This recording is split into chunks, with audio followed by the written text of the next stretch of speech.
எனவே குடியை ஒழித்து காட்ட வேண்டும் என்று சொன்னால் நீங்கள் மது மறுவாழ்வு மையங்களை வைத்திருப்பதோ வெறும் போதனைகள் நிகழ்த்துவதோ அல்ல.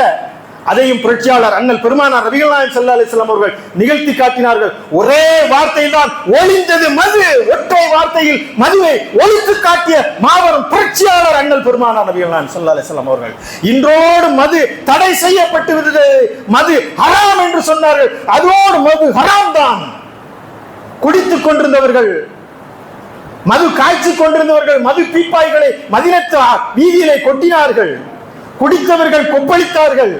குடித்து முடித்தவர்கள் வாயில் விரலை விட்டு அதை வெளியே துப்பினார்கள். மது போத்தல்கள் அடித்து நொறுக்கினார்கள். இறைவனுக்கு நீங்கள் பயந்து கொள்ளுங்கள். எனவேதான் இந்த சிந்தனை புரட்சியை ஏற்படுத்தினார்கள். செயல்வழி பயிற்சியை கொண்டு வந்தார்கள். ஒரே இறைவன் தான், அந்த இறைவனுக்கு கணக்கு காட்ட வேண்டும், அக்கௌண்டபிலிட்டி என்பதை இந்த மூல சூத்திரமாக அவர்கள் எல்லா தீமைகளையும் ஒழிப்பதற்காக காரணமாக கொண்டு வந்தார்கள்.